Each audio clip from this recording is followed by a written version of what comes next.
शमशान वासी हमारा, शमशान वासी हमारा, ओ भोला सब दुख काटो हमारा, ओ भोला सब दुख काटो हमारा। भगवान शिव की कथा कह रहे हैं, 6 सूत्र बताए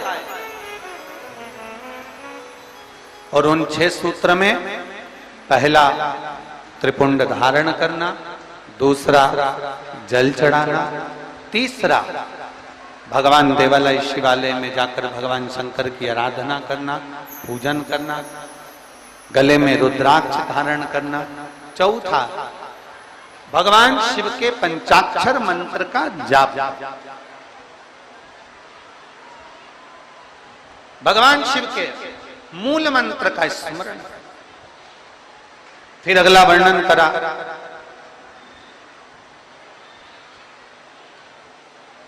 एक सूत्र में वर्णन करते हुए कहा देव ऋषि नारद से भगवान विष्णु ने कि भगवान शंकर की कथा में जाकर बैठना और बैठकर कथा को श्रवण करना, यह भी भगवान शंकर की शरणागति के बराबर है, शिव को प्राप्त करने के बराबर,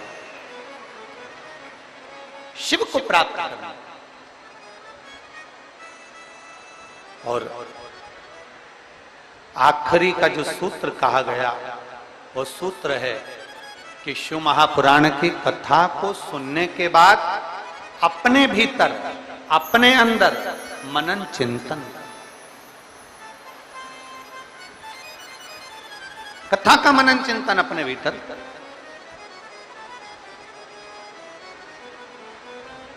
कथा को श्रवण कर लेना एक अलग विषय, कथा सुन लेना एक अलग विषय। शिव महापुराण की कथा कहती है कि जाना, कथा में पहुंच जाना, कथा में बैठ जाना, कथा में पहुंचकर विनय कर लेना, यह अलग विषय है। पर शिव महापुराण की कथा कहती है कथा में पहुंचने के बाद जितना बन सके उस कथा को अपने भीतर उतारना एक अलग विषय। बोल बम का नारा है, जरा जम के बोल बम का नारा है, उसको अपने भीतर उतार लेना। भगवान शंकर की अविरल भक्ति को अपने भीतर उतार,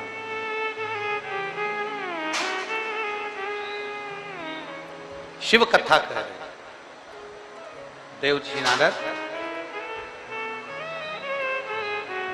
ये 6 सूत्र है और इन 6 सूत्र को अगर आप पूरा धारण नहीं कर सकते, शिव महापुराण की कथा कहती है अगर ये 6 सूत्र को आप पूर्ण रूप से अपने ऊपर धारण नहीं कर सकते तो शिव महापुराण की कथा कह रही है कि एक सूत्र अपने अंदर जरूर उतारें। इन 6 में से एक सूत्र भी अगर हमारे भीतर उतर गया तो हमारे देवाधिदेव महादेव को प्राप्त करने में देरी नहीं लगे। 6 में से एक सूत्र भी हमारे भीतर।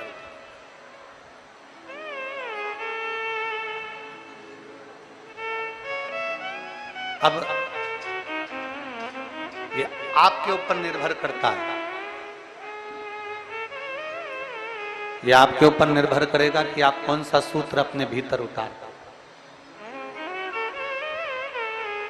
चंदन लगाना है मस्तक पर, त्रिपुंड धारण करना है मस्तक पर, या शिव के मंदिर में 1 लोटा जल चढ़ाना है, या गले में रुद्राक्ष धारण करना है, या पंचाक्षर मंत्र, षडाक्षर मंत्र, या श्री शिवाय नमस्तुभ्यम बोलना है, या भगवान शंकर की कथा को श्रवण करना है, या भगवान शंकर की कथा को श्रवण कर कर अपने जीवन में उतारना।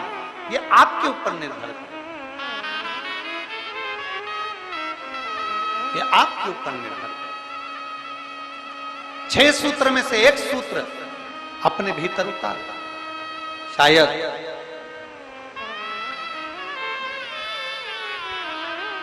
देवराज नाम के ब्राह्मण का चरित्र यही कहता है।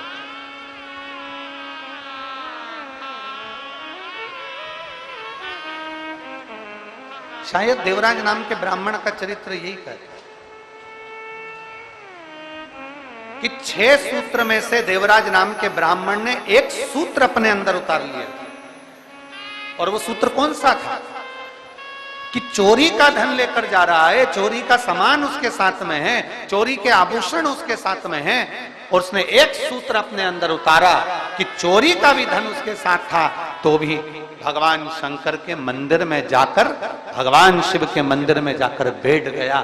6 सूत्र में से एक सूत्र है शंकर की शरणागति, शंकर का द्वार, शंकर की चौखट।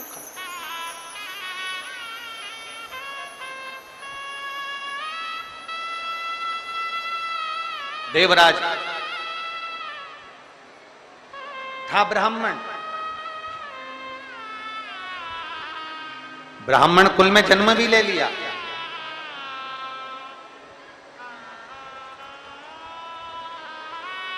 ब्राह्मण के घर में जन्म भी हो गया, पर ब्राह्मण तत्व से, ब्राह्मण कर्म से वंचित, ब्राह्मण कर्म से वंचित है।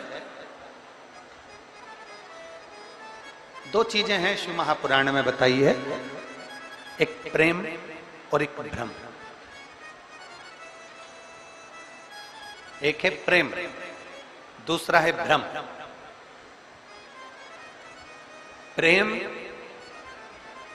बिखरे हुए को भी जोड़ देता है, और भ्रम कोई जुड़े हुए भी होते हैं तो उनको तोड़ देता है।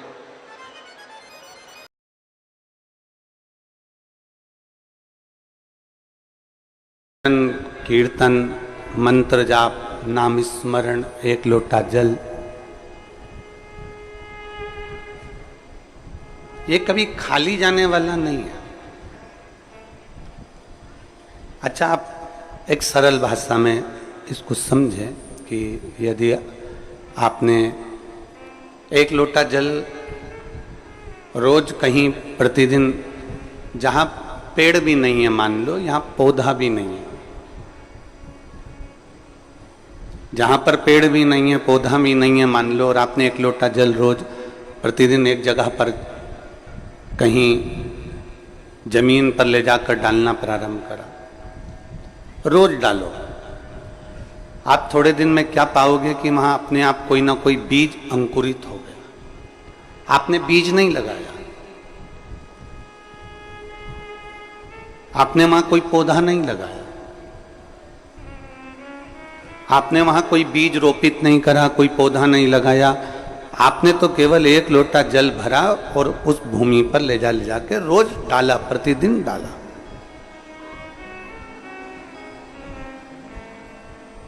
अब प्रतिदिन यदि आपने एक लोटा जल ले जाकर डाला तो वहां अपने आप छोटे छोटे अंकुरित हो जाएंगे, कोई दुर्वा लग जाएगी, घास लग जाएगी, कोई पौधा छोटा छोटा सा दिखने लगेगा। आपने बोया भी नहीं, आपने लगाया, पर वहां अंकुरित हो गया। एक लोटा जल यदि प्रतिदिन कहीं ले जाकर डालोगे भी तो वहां कुछ ना कुछ अंकुरित हो ही जाता है, और वहां कुछ ना कुछ पौधा लग ही जाता है। उसी तरह एक लोटा जल जब मेरे महादेव के ऊपर चढ़ाओगे तो कुछ ना कुछ अंकुरित हो ही जाएगा, उसका फल खाली नहीं जाता। और तेरी कृपा बिना न हिले। शरीर का सबसे सुंदर आभूषण कौन सा है?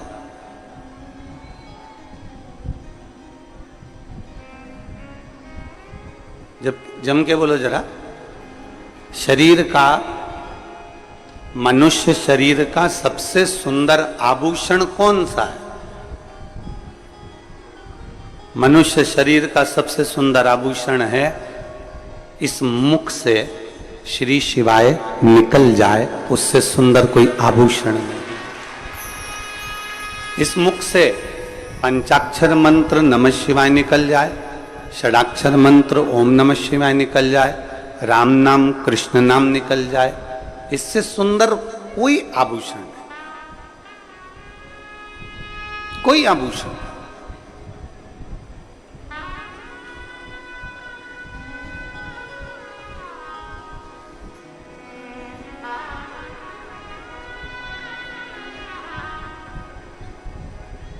अगर मुख से भगवान का नाम निकल रहा है तो इससे बढ़कर क्या भूषण होगा।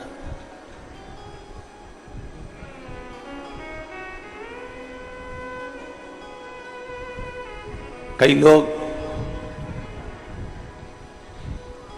कथा को दोष देते हैं कि हम कथा में गए थे, हमारा मंगलसूत्र चले गया।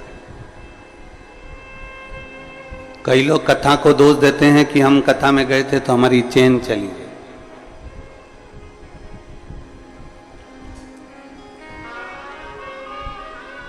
कथा कभी तुमसे कही कि तुम सोने की चेन पहन कर आओ? अरे बोलो तो जम के। कथा ने कभी कहा कि तुम जोरदार सोने के आभूषण पहन कर आओ?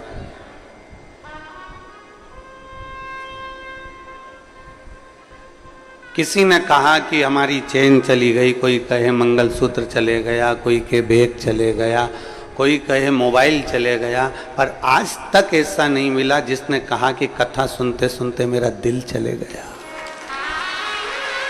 मेरा दिल चले गया। ये मन महादेव के साथ चला गया।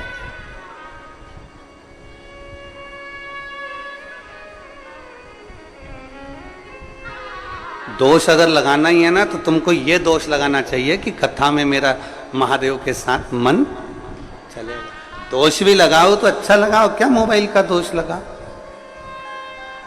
पहले के समय में मोबाइल नीचे गिरता था तो उसकी बैटरी बाहर आ जाती थी। अरे बोलो तो जम के, सही है कि गलत है?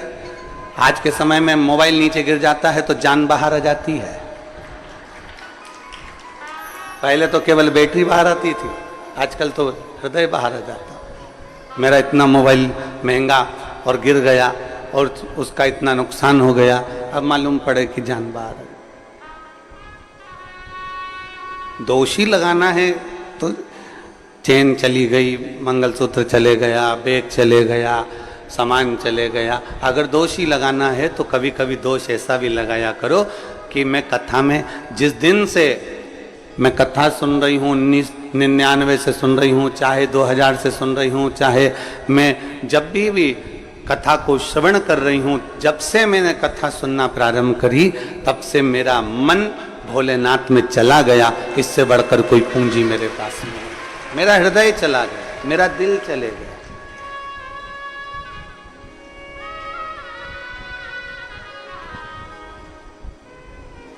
दोष लगाओ, मना नहीं, पर अच्छे दोष लगाओ कि हाँ कुछ गया।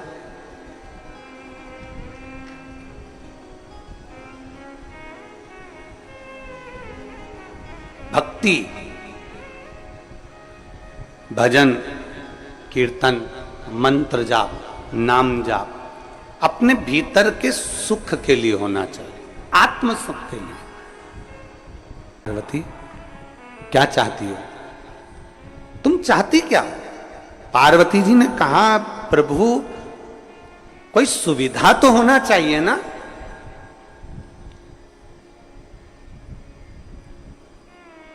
तुम सारे तीर्थ में जाओ, वहां पर बहुत सुविधा देखना, सारे तीर्थों में बहुत सुविधा देखना। एसी का रूम मिल जाए, अच्छा पलंग मिल जाए, अच्छी गादी मिल जाए, अच्छा कमरा मिल जाए, अच्छी व्यवस्था मिल जाए, अच्छा भोजन मिल जाए, अच्छे से अच्छा सामान मिल जाए। हम जब मंदिर में दर्शन करने जाएं तो हमारा वीआईपी दर्शन हो जाए। हम जब पहुँचें तो मंदिरों में हमारा ये आनंदमय कोई आए और हमारा हाथ पकड़कर हमको दर्शन कराए। सब मंदिरों में तुम्हारे लिए वीआईपी व्यवस्था हो सकती है, सारे तीर्थों में तुम्हारे लिए वीआईपी व्यवस्था हो सकती है, सारी सुविधा तुम्हें वहां मिल सकती है। पर कुबेरेश्वर धाम जब भी आना तो ये मत सोच कर आना कि यहाँ सारी सुविधा मिलेगी, क्योंकि जहां सुविधा होती है वहीं दुविधा होती है। यहाँ सुविधा है जैसी वैसे प्राप्त हो जाती है। अधिक सुविधा में दुविधा होती है। यहां तो भोजन भी आपको बनाना है और खाना भी, अरे बोलो तो जम के, आपको ही है। कद्दू भी आपको ही काटना है और बनाना भी आपको ही है। रोटी भी आपको सेकना है और खाना भी आपको ही है। खिचड़ी कई बेटे आते हैं, सेवा करते हैं और कद्दू काट रहे हैं, सब्जी काट रहे हैं, कहीं रोटियां बना रहे हैं, कहीं कोई सेवा कर रहा है, कोई झाड़ू लगा रहा है, कोई मालूम पड़े नुक्ती तल रहा है, कोई मिक्सचर तल रहा है। हमारी भोजनशाला में एक भी हलवाई नहीं है। हमारी भोजनशाला में केवल आप आते हो, भोजन बनाते हो और चले जाते कि हम भोजन बनाना जानते हैं। उनको बिठा देते हैं कि तुम नुक्ती तल लो। आप में से कोई आके कहता है हाँ हम तलना जानते, तो उसको मिक्सचर बनाने बिठा देते, जानते तो उसको मिक्सचर बनाने बिठा देते।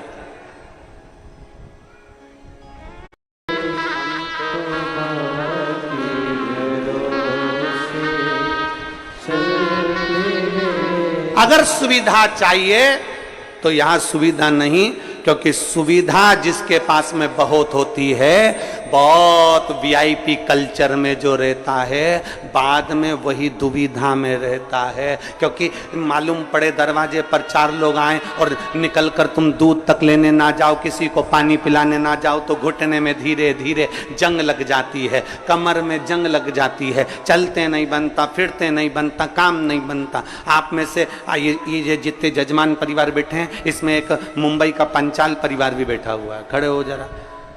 ये दोनों ऐसे जजमान हैं कि जब से कुबेरेश्वर बाबा के धाम से जुड़े हैं, एक भी कथा ऐसी नहीं निकली जिसमें ये यजमान नहीं बने कुबेरेश्वर धाम के।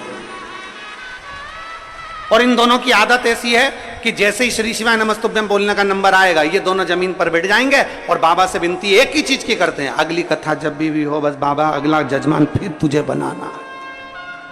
ये सोफे पर बैठ के, पलंग पे बैठकर श्री शिवाय नमस्तुभ्यम बोलते ही नहीं है। ये दोनों नीचे बैठेंगे जमीन, दोनों जमीन। और दोनों के पांव में प्रॉब्लम है, दोनों के पांव में दिक्कत। पर जितनी देर 5 बार हम 7 बार जो हम श्री शिवाय नमस्तुभ्यम व्यासपीठ से बोलते हैं, तब ये कहीं पर खड़े भी होते हैं ना, तो जमीन पर बैठ के बोलना चालू कर देते हैं।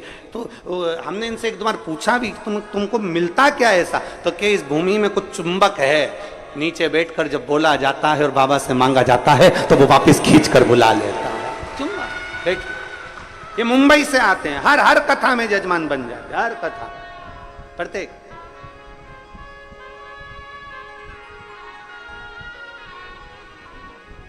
यहां सुविधा नहीं है। जिसको बहुत सारा राजसी ठाट चाहिए तो वो अपने घर से अगर किसी को लगता हो कि हाँ हमको कंकर और शंकर के सिवा कुछ नहीं मिलेगा, केवल कंकर शंकर, केवल कंकर शंकर। जमीन पर सोगे, अपनी पन्नी बिछाओ, अपनी कथा सुनने के लिए आते हो तो हम करते थे बस बाबा के धाम में। कैसे बुलाएगा, कितने ठाठ से बुलाएगा। हम आए ट्रेन से, ऑटो से, फिर बस से, फिर गाड़ी।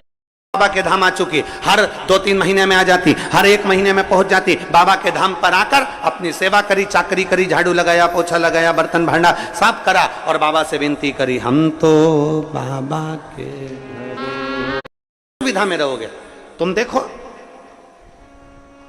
जितनी सुविधा में तुम रह रहे हो, हम पूर्ण भरोसे के साथ में देवाधिदेव महादेव की भक्ति में रम जाते हैं। पूर्ण भरोसे, हम पूर्ण विश्वास के साथ में भगवान शंकर की अविरल भक्ति में जो हम रमते हैं, हमारे ऊपर शिव की दृष्टि पड़ती ही है, शंकर की दृष्टि पड़ेगी।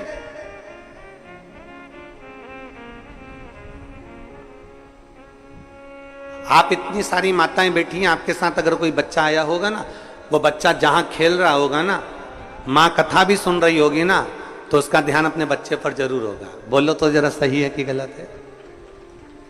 बच्चा अगर खेल रहा होगा तो मां का ध्यान अपने बच्चे पर जरूर है। बच्चा कहां है, मां का ध्यान उस पर है।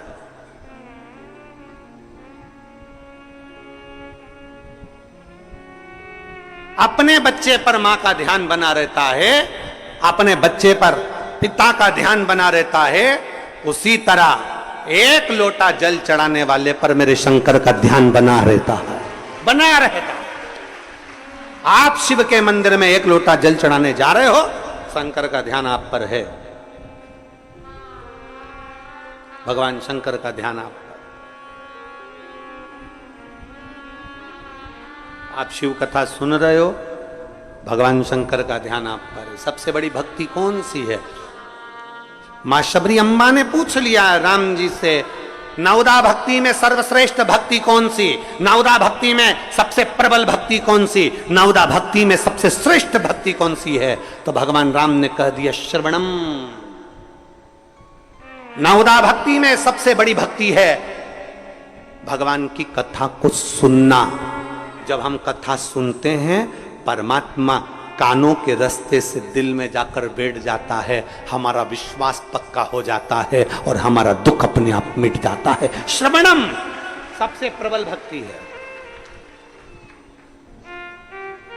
श्रवणम सारी भक्तियों में श्रेष्ठ भक्ति है श्रवण करना, सुन लेना। और आज के जमाने में सुनने का ही तो आदत नहीं है महाराज। आज के जमाने में सास कहती है हम किसी की नहीं सुनेंगे, बहू कह देती है हम भी किसी की नहीं सुनेंगे, बेटा कह देता है मैं किसी की नहीं सुनूंगा, बाप कह देता है मैं किसी की नहीं सुनूंगा, भाई कह देता है मैं किसी की नहीं सुनूंगा, पोता पोती कह देते हैं हम किसी की नहीं सुनेंगे। तो क्या सियोर वाला महाराज सुनेगा?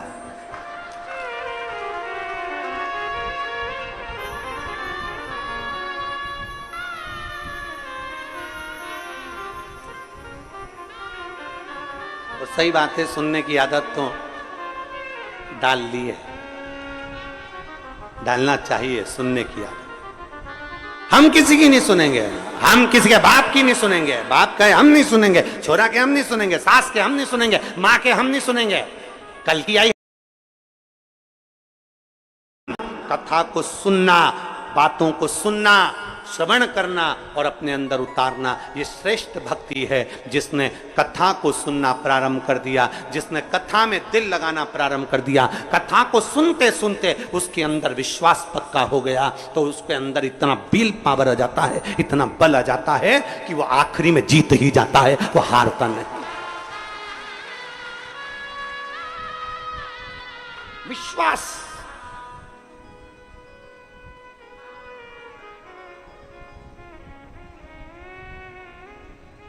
सुनो। और बहुत अच्छा लगता है, देखिए सुनने में जो सुख है ना वो कहीं सुख नहीं है, श्रवण करने अंदर विश्वास की जागृतता उत्पन्न होती है। और हम तो साधुवाद देते हैं, आंवले के वृक्ष का जब आंवला नोमी आती है ना, तो आंवला नोमी आती है और आंवले के पेड़ के नीचे जाकर भोजन नहीं कर सकते, आंवले के वृक्ष के नीचे नहीं जा सकते, तो आंवले के वृक्ष की पत्ती को सिर पे रख के भोजन कर लो, तो कहते हैं कि हजारों अश्वमेध यज्ञ के पुण्य के बराबर, भंडारे के बराबर भोजन प्राप्त हो जाता है। आंवले के वृक्ष की पत्ती, तो वो बेलपत्र भी मस्तक पर बाबा को प्रणाम कर कर फिर वही बेलपत्र का आनंद करते हुए भाव से उस बेलपत्र को मात्र शीश से लगाई लिया ना, मस्तक पर चढ़ाई लिया ना, तो भी भगवान की अविरल भक्ति प्राप्त हो सकती, अविरल। और मान लो बेलपत्र भी ना मिले तो बेलपत्री के वृक्ष की थोड़ी सी मिट्टी अपने मस्तिष्क पर लगाकर, मस्तक पर चढ़ाकर भी हम जाप कर सकते। बेलपत्र के वृक्ष की मिट्टी का भी चंदन हम लगा सकते।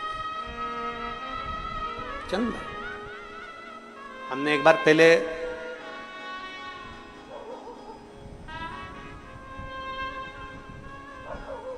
दो 2019 में एक बात कही थी, आपके स्मरण में है कि नहीं वो पता नहीं हमको, पर हमने कहा था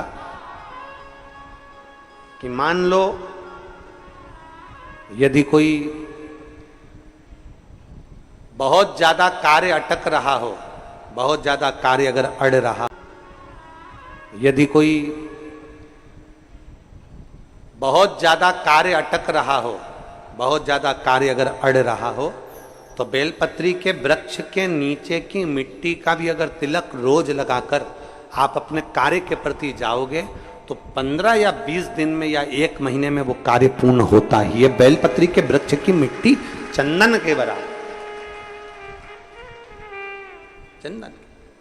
3 कार्य में से एक कार्य बाबा को 2 लोटा जल, दूसरा कार्य बेलपत्री के वृक्ष के नीचे बैठकर भगवान शिव की मंत्र जाप करना, और तीसरा कार्य सावन के महीने में प्रयास करना कि एक वृक्ष बेलपत्री का जरूर लगाना, जो वृक्ष बढ़ सके और आने वाली पीढ़ी के लिए आनंद करे। बेलपत्र।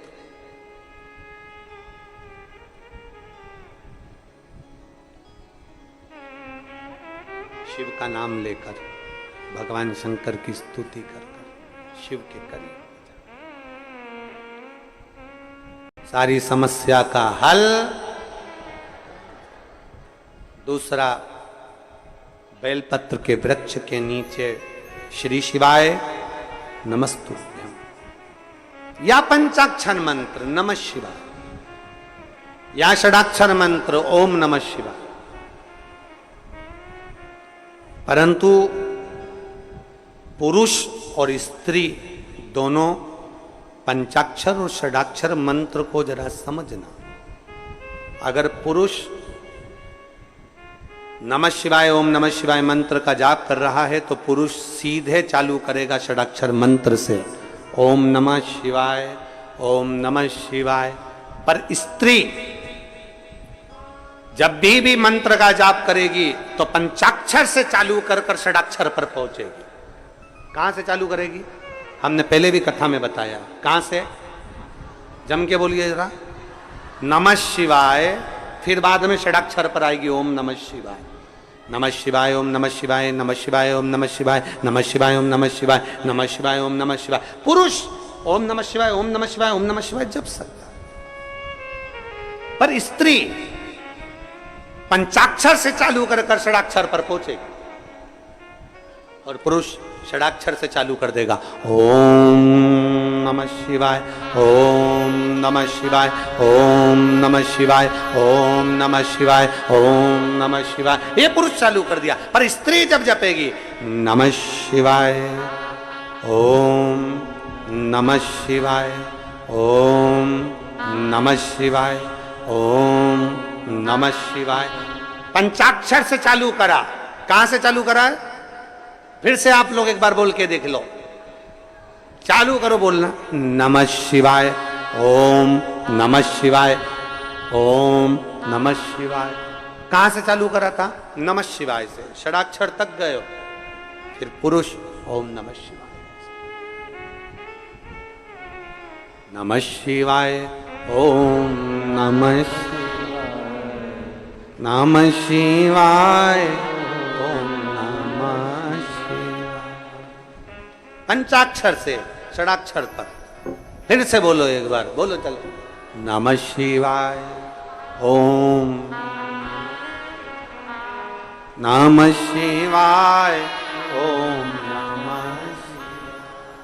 नमः शिवाय ओम नमः शिवाय नमः शिवाय ओम नमः शिवाय। पंचाक्षर से षडाक्षर की ओर चलो।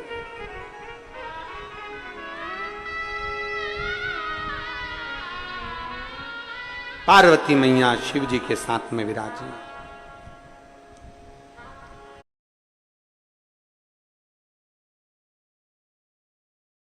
थोड़ा समय लग सकता, पर यदि को शंकर के चरणों में स्थिर रख लो और ये शरीर घूमने तो परमात्मा को मिलने में देरी नहीं लग सकती। मन स्थिर रखो।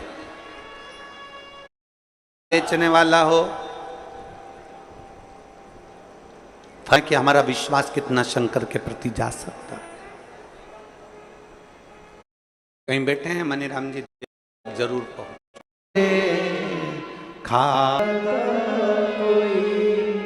दर से तुम्हारे में भी खड़ी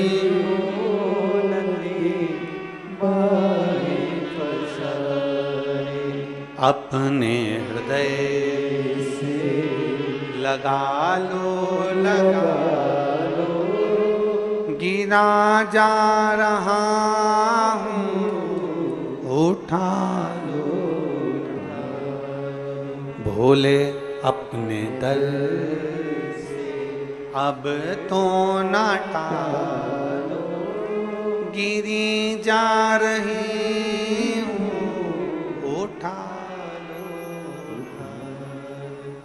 कोई लेट बनता है, कोई जल्दी बनता है, पर शिव को जल चढ़ाने वाला एक दिन सेठ। थोड़ा समय लग सकता है। हवा हवा ए हवा खुशबू लुटा दे, कहाँ खुली हाँ खुली। थोड़ा समय लग सकता है, पर यदि तुम्हारा विश्वास पक्का है, यदि तुम्हारा भरोसा पक्का है, यदि तुम्हारी दृढ़ता पक्की है,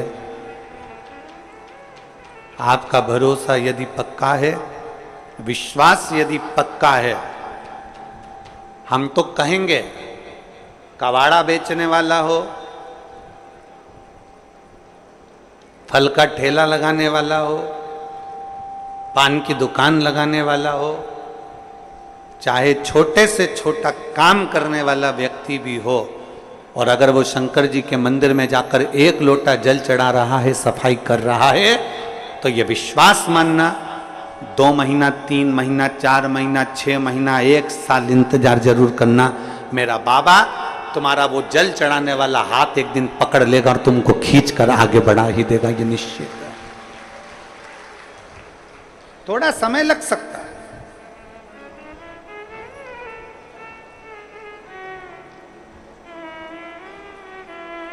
थोड़ा समय लग सकता है, पर मेरा बाबा जिस दिन हाथ पकड़ेगा और खींचेगा उस दिन सुख का अनुभव हो। थोड़ा समय लग सकता है।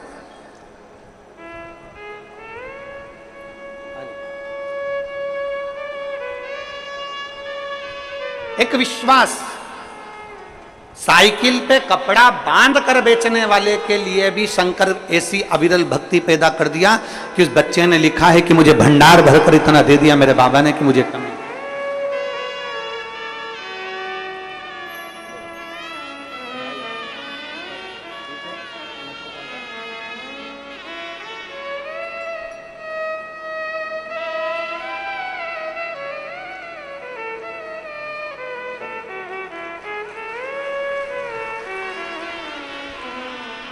और लुटा दिया भंडार।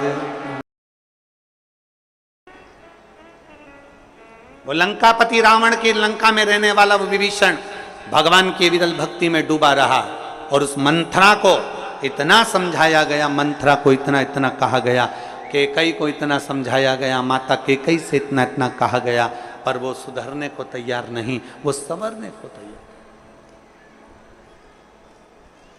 अपने मन को स्थिर बनाओ।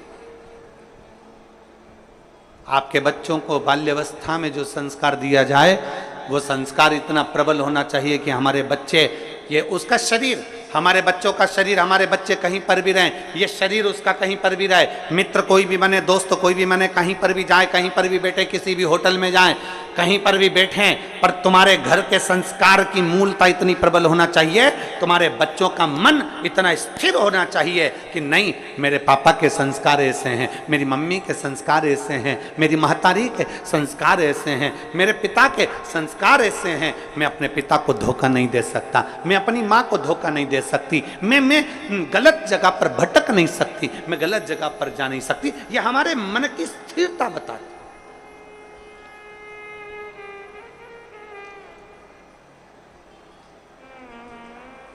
आज का जो माहौल चल रहा है ना, ये मेरी जीजियों और मेरे जितने जीजा बैठे हैं वो भी सावधानी से सुने।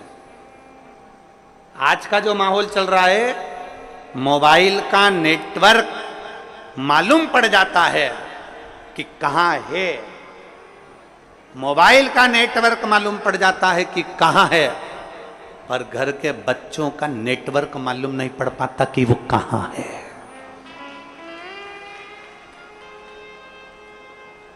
हमारे बेटे का नेटवर्क कहां चल रहा है, हमारी बेटी का नेटवर्क कहां चल रहा है, हमारी बेटा का नेटवर्क कहां तक है, हमारी बेटी का नेटवर्क कहां तक है, हमारे बच्चों का नेटवर्क कहां तक है, किसकी संगत में, कौन दोस्त, कौन सहेली कहां जा रही है, कहां ले जा रही है, कहां बैठ रही है।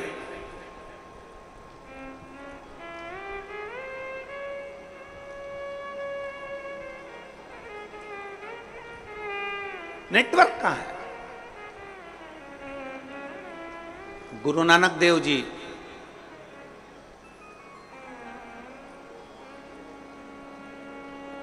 संतों के सिरमौर, गुरु नानक देव जी अपने शिष्य बाले से कहते हैं, बाले,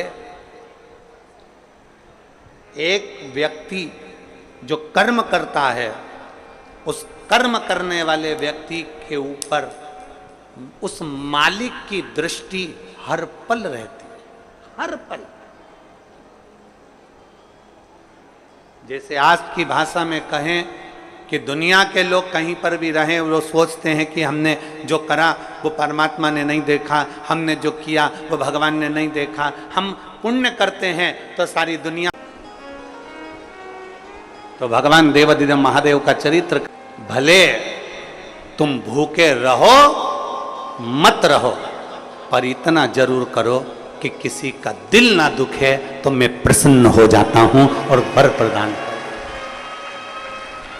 तुमने व्रत किया ना किया, तुमने साधना करी ना करी, तुमने तप किया ना किया, तुमने उपास किया ना किया, पर इतना जरूर करो कि जिस दिन तुम्हारा व्रत है, जिस दिन तुम्हारा उपास है, उस दिन तुम्हारे मुख से अपशब्द ना निकले। जिस दिन तुम्हारा व्रत है उस दिन तुम्हारे मुख से आड़ा टेढ़ा ना निकले। जिस दिन तुम्हारा व्रत है उस दिन तुम अपने पिता, पति और परमात्मा, इन तीन के झूठे बर्तन अवश्य घिसे, अवश्य मांझे।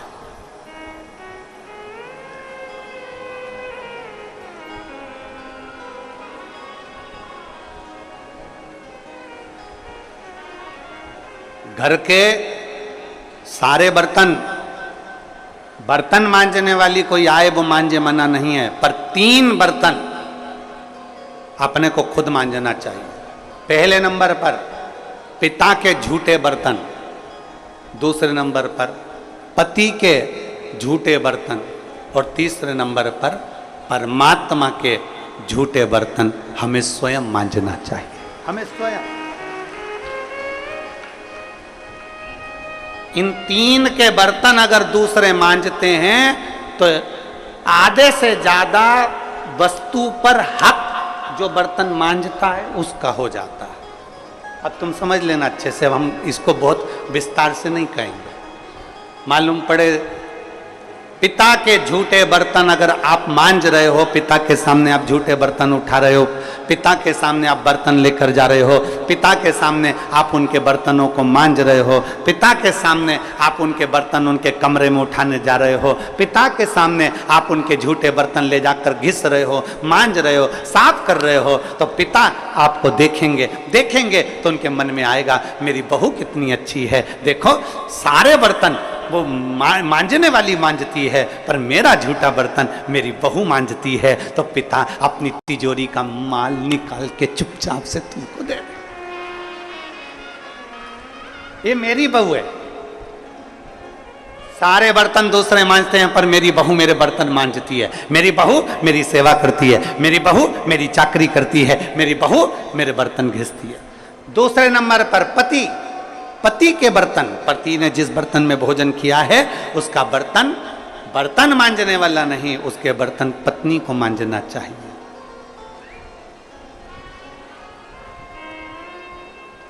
और अगर पति के झूठे बर्तन कोई दूसरा मांझने लगता है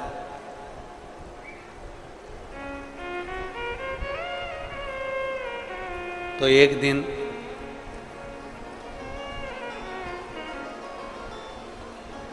सेठानी नौकरानी और नौकरानी सेठानी हो जाती है। कोई भरोसा नहीं, बहुत सावधानी, बहुत सावधानी। पति के झूठे बर्तन भी पत्नी को मांझना चाहिए। स्वामी के जब झूठे बर्तन मांझोगी, पति की दृष्टि में आएगा सारे घर के बर्तन दूसरे मांझते हो, पर मेरी पत्नी मेरे बर्तन मांझती है, मेरी पत्नी मेरे झूठे बर्तन उठाती है, मेरी पत्नी मेरे झूठे बर्तन संभालती है, मेरी पत्नी मेरे झूठे बर्तन उठाकर रखती है। मतलब उसकी दृष्टि में आपका भाव बढ़ता चले जाएगा। तो आपको जिस दिन तुम बोलो कि मुझे ये चाहिए, पति को याद आ जाएगा ये मेरी सेवा करती है, झूठे बर्तन तक संभालती है, तो तुरंत साड़ी भी दिलाएगा, करवा चौथ पे अंगूठी भी दिलाएगा, निश्चित। एक पिता, एक पति और तीसरे नंबर पर बोलो, सब बोलो जम के जरा, परमात्मा।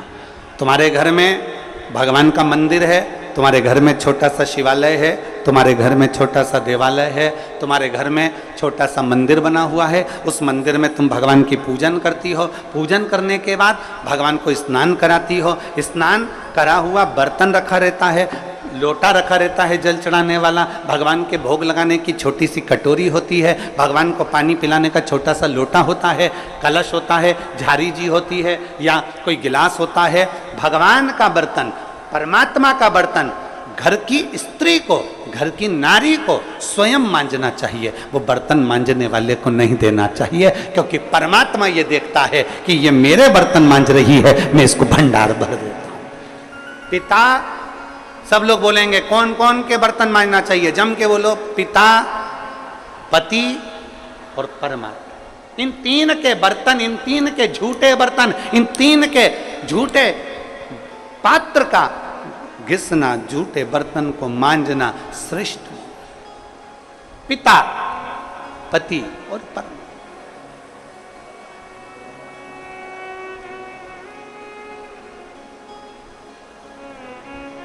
श्रेष्ठ। एक विश्वास अपने भीतर जागृत करिए, और जिस दिन शंभु शरणे, और दवाई पिलाने वाले आते थे।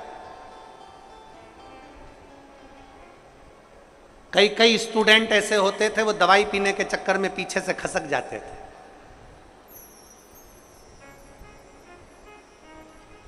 और उसमें से कई स्टूडेंट यहां भी बैठे हैं जो खसके थे। ये देखो इधर से हाथ हिला रही हैं, वो जी हाथ हिला रही, हम भी हैं उसमें से, हम भी खसक गए थे। कई स्टूडेंट ऐसे हैं जो दवाई पीने के समय पर पीछे से खसक जाते, इंजेक्शन लगवाने के समय पर, टीका लगवाने के समय पर पीछे से खसक जाते, और जो किसी किसी को इंजेक्शन लग जाता, किसी किसी को टीका लग जाता, कोई कोई दवाई पी लेता। अब क्या स्कूल वालों को क्या पड़ी जो तुम्हें इंजेक्शन लगवा रहे हैं, क्या पड़ी जो तुम्हें टीका लगवा रहे हैं, क्या पड़ी जो तुम्हें दवाई पिलवा रहे हैं? उसका कारण केवल एक है कि अगर दवाई पी लोगे, टीका लगवा लोगे, तो बीमार नहीं हो, बीमार नहीं हो। उसी तरह पूरे साल अगर आपने पार्थिव शिवलिंग का निर्माण नहीं करा, कोई बात नहीं, पर साल में एक बार सावन के महीने की शिवरात्रि के दिन प्रथम पहर में अगर आप पार्थिव लिंग का निर्माण कर कर पूजन कर लेते हो, तो समझ लेना कि जिंदगी का सुख आ जाता। एक बार दवाई मिली, एक बार, उसके बाद में वो कहते हैं ना कि वो अनाउंसमेंट होता रहता है, जन्म लिए बच्चे से लेकर 5 वर्ष तक के बच्चे को पोलियो की दवाई पिलाई जाएगी, जो पोलियो की दवाई पी लेगा वो हाथ पैर से विकलांग नहीं होगा। दवाई पियो।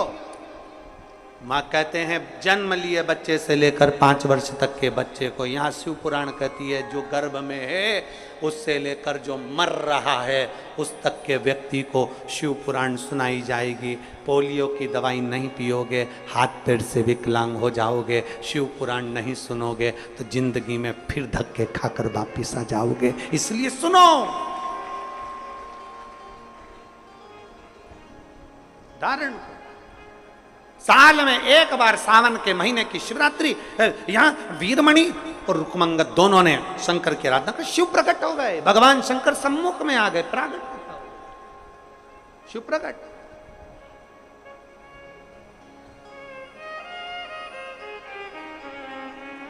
वीरमणि ने देखा बड़ा सुंदर स्वरूप है, बड़ी सुंदर। करिए बाबा, पूजन करिए। दोनों पति पत्नी ने शिवलिंग का निर्माण करा, उस पर एक बेलपत्र भूलवश चढ़ा दी। भूल से भी अगर शंकर के शिवलिंग का निर्माण हो जाए, भूलवश भी अगर हम शंकर का शिवलिंग सावन महीने की शिवरात्रि पर निर्माण कर लें, भूलवश भी, तो उसका फल हमें मिलता जरूर, खाली नहीं। चढ़ा दिया बेलपत्र, सही तरीके से अगर बेलपत्र चढ़ता है, सही तरीके से विकार होता है, स्वीकार।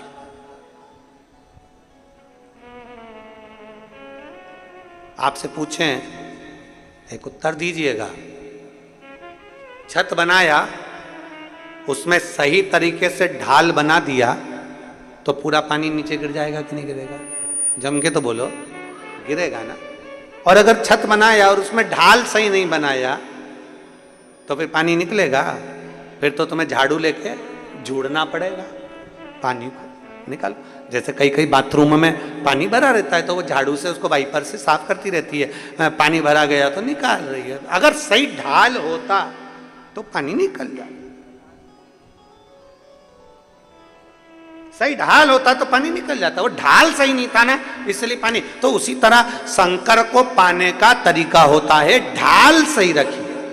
आप कहां बैठ रहे हो, कैसे पूजन कर रहे हो, बेलपत्र कैसे चढ़ा रहे हो, शिव को कैसे रिझा रहे हो, यह आपको मालूम होना चाहिए। तुरंत मिलता शिव, तुरंत। क्या पहले के समय में लोग शंकर जी को जल नहीं चढ़ाते? चढ़ाते थे। सावन महीने में नहीं जाते थे? जाते थे। पर अब लोगों को शिवरात्रि की पूजन हो, चाहे रोज शंकर को जल चढ़ाना हो, चाहे बेलपत्र चढ़ाना हो, चाहे भगवान शंकर का जल चढ़ा हुआ का आचमन करना हो, अब लोगों को ज्ञात हो गया कि शिव को जल कैसे चढ़ाना है, शंकर का अनुमोदन कैसे करना है, शिव जी से प्रार्थना कैसे करना है, शंकर को नमन कैसे करना। अब उनको ज्ञात हो गया, तो उन्हें जान। बोल बम का नारा है सारी समस्या का हल। अब उनको ज्ञात हो गया कि शिव को कैसे प्राप्त करा। शंकर भगवान प्रसन्न हो गए, प्रकट हो गए। मांगो, तुम्हें क्या चाहिए? आज तक शिव का दर्शन नहीं करा था,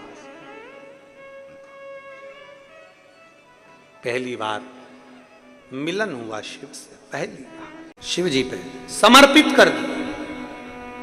एक बेलपत्र में इतना बल होता है कि 64 योगनियां, 33 कोटि देवताओं की धर्म पत्नियां, देवियां, 64 योगनियां, देवियां, सारी सिद्धियां, निधियां, सब बेलपत्र के इस पत्ते के दोनों पत्ते और पत्ते के बीच में जो डंडी होती है, जो बची हुई जगह होती है, सारी निधि, सारी सिद्धि और सारी देवियों का स्थान होता है। जब हम एक बेलपत्र को दिल से अपनी कामना कर कर देवाधिदेव महादेव को, आप लोगों के स्मरण में हम फिर कह दें कि ये शिवलिंग जलाधारी, ये जल बहता है, समझ में आ रहा है ना? जल बहता है। ये जल किस ओर जाता है? कौन सी दिशा में जाता है? जम के बोलो, उत्तर की दिशा में। जब हम एक बेलपत्र समर्पित करते हैं दक्षिण में बैठकर, कहां बैठते हैं अपन? दक्षिण में, उत्तर की ओर मुख। दक्षिण में बैठकर जब डंडी का मुख उत्तर की ओर कर कर बेलपत्र अपने मन से कामना कर कर शिवलिंग पर समर्पित करते हैं, तो ऐसी कोई कामना नहीं जो मेरा महादेव पूरी ना करता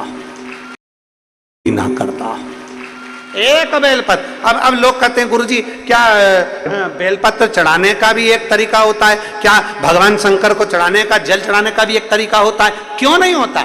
जब दवाई खाने का तरीका होता है, डॉक्टर लिखता अपने पर्चे में सवेरे खाना, शाम को खाना, दिन में खाना कि रात को खाना, सवेरे खाली पेट खाना कि भरे पेट खाना, पानी से खाना कि दूध से खाना। बोलो बोलो, सही है कि गलत है? पानी से खाना कि दूध से खाना, रात को 9 बजे खाना, खाने के बाद खाना, भूखा पेट खाना। जब डॉक्टर लिख कर दे रहा है कि दवाई ऐसे लोगे तो फायदा करेगी, अब तुम्हारा मन करा, तुमने तो दवाई ली ना, सब एक साथ निपटा गई, और डॉक्टर के पास 5 दिन बाद जाकर बोली असर नहीं कर रही है। डॉक्टर साहब अभी भी मेरी पसली दुख रही, अभी भी मेरा सिर दुख, असर नहीं कर रही, कमजोरी उतने की उतनी है। डॉक्टर ने कहा हमने दवाई दी थी, पर्चा दिखाओ जरा। पर्चा डॉक्टर ने देखा, जो देखा तो कही दवाई तो सही लिखी है रे जी, दवाई तो सही है, फिर असर क्यों नहीं कर रही? तो इससे पूछा दवाई खा रही हो? हाँ। पूरी खा रही हो? हाँ। जो ये खाली पेट वाली है कि मैं तो सब एक साथ खा लेती हूं।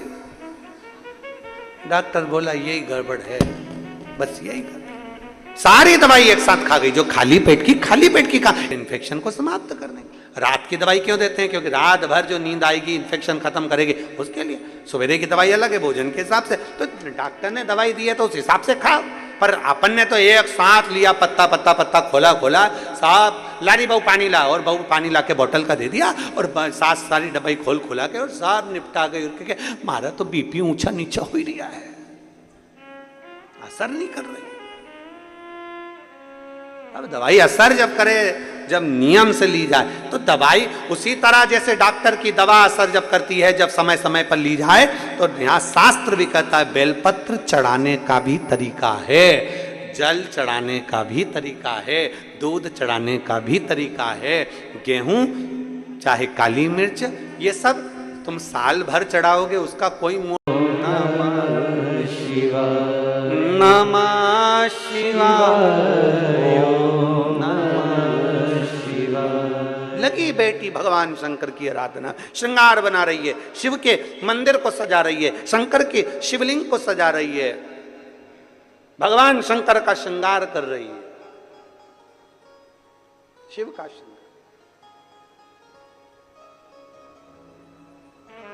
शिवलिंग पर, शंकर भगवान के शिवलिंग में 3 जगह ऐसी है जहां पर पुष्प या इत्र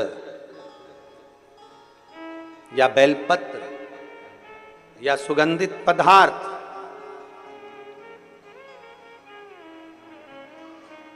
भगवान शंकर को समर्पित करा जाता है तो रोग से निवारण होता जाता है। 3 स्थान समझेंगे।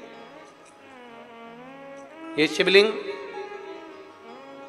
जलाधारी अशोक सुंदरी का स्थान मध्य में, इधर गणेश का स्थान, इधर षडानंद कार्तिकेय का स्थान। 3 स्थान हैं जहां पर बन सके। अगर आपको लगता है कि मैं जांच कराने के लिए डॉक्टर के पास जा रही हूं और डॉक्टर ने बोला है कि कोई बड़ी बीमारी तुमको लगती है तो जांच कराने जाओ, डॉक्टर बोले जांच कराओ, जितनी रिपोर्ट होना आना चाहती आए, पर उससे पहले अगर 3 जगह पर इत्र समर्पित कर दिया जाए, इत्र हो या सुगंधित कोई पुष्प हो, इत्र या सुगंधित पुष्प, 3 स्थान पर अगर इत्र समर्पित किया जाए तो वो स्थान और इत्र समर्पित कर कर आप जाओ, फिर जांच कराओ, मना नहीं, पर वो 3 स्थान बताएगा। पहला स्थान अशोक सुंदरी और भगवान शंकर का जो शिवलिंग रखा है उसके बीच में जो अशोक सुंदरी और शंकर भगवान के शिवलिंग के बीच में एक जगह खाली पड़ी रहती है। अशोक सुंदरी का स्थान पूर्ण होगा, शिवलिंग होगा, उसके बीच में एक स्थान खाली होता है। उस स्थान पर अगर जिस समय पर भगवान शंकर के जिस अशोक सुंदरी और शिवलिंग के बीच में जो स्थान है वहां पर अगर इत्र लगाया जाए, दूसरे नंबर पर शिवलिंग के ऊपर से लेकर नीचे के मध्य भाग में, जहां मध्य भाग है ये शिवलिंग, ये नीचे का भाग, और मध्य भाग में अगर इत्र लगाया जाए, और तीसरा भगवान शंकर का जो जल नीचे की ओर गिरता है, जहां जो पट्टी रहती है पानी नीचे आने की, उस पट्टी पर अगर इत्र लगाया जाए, ये 3 स्थान इत्र लगाने के होते हैं। अगर वहां लगाया जाए तो कैसा भी रोग हो आपकी जांच अच्छी ही आएगी, बेकार नहीं आ सकती। आप कितने ही करा लें उसको। एक शंकर भगवान के शिवलिंग का 3 जगह पर इत्र या 3 जगह पर सुगंधित पुष्प लगाया जाए।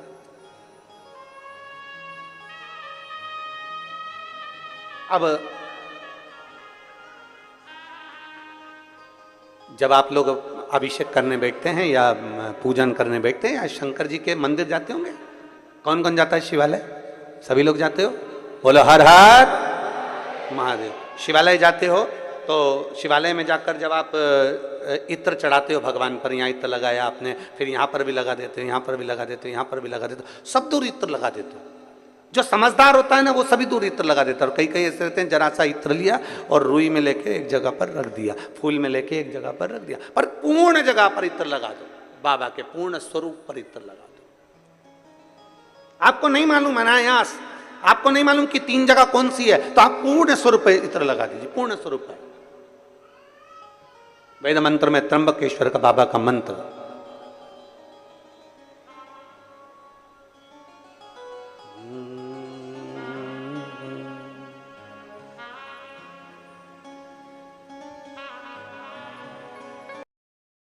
शंकर की आराधना में शंभो शरण पड़े मांगू घड़ी रे घड़ी दुख काटो दया करीने दर्शन आप। बेटी मंदिर में लगी, शिवालय में पूजन कर रही है, भगवान शंकर की माला सिद्ध कर रही है, माला तैयार कर रही है। बेटी माला बना रही थी, सूचना गई दरवाजे पर से, राजभवन से सूचना पहुंची, दरवाजे पर से सूचना पहुंची, महाराज राजकन्या के पास में आपके पिताजी ने आपको बुलाया। महाराज आवाज लगाए हैं, महाराज बुला रहे, आइए।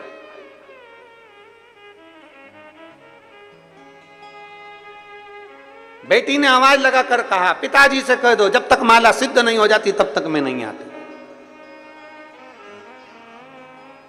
जब तक माला सिद्ध नहीं होती तब तक मैं नहीं आती। माला सिद्ध हो दो फिर मैं आऊंगी।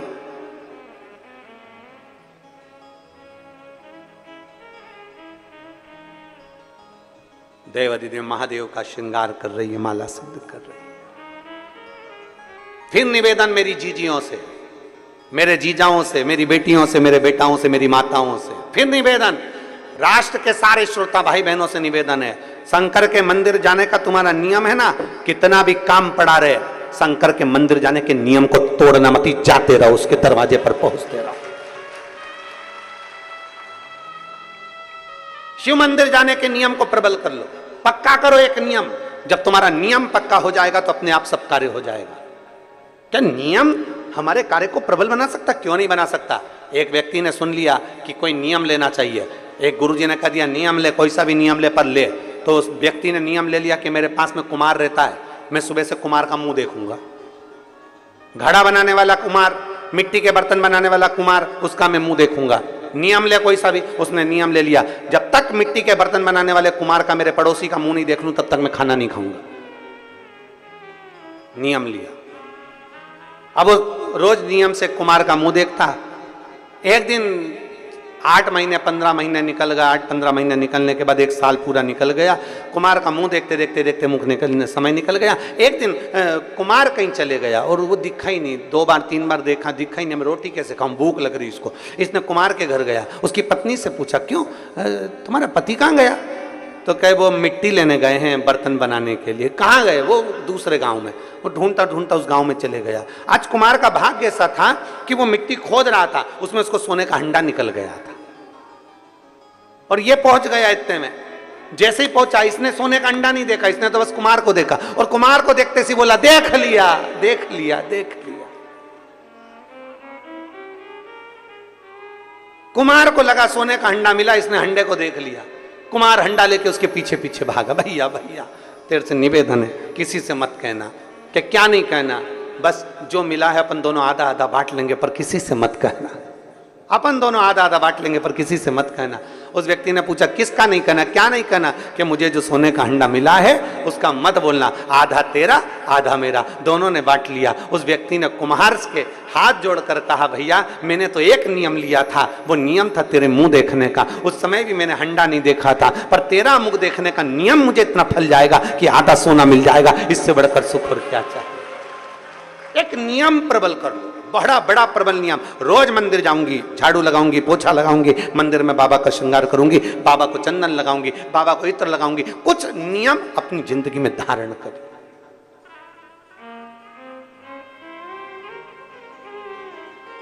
हम तो यहां तक कहते हैं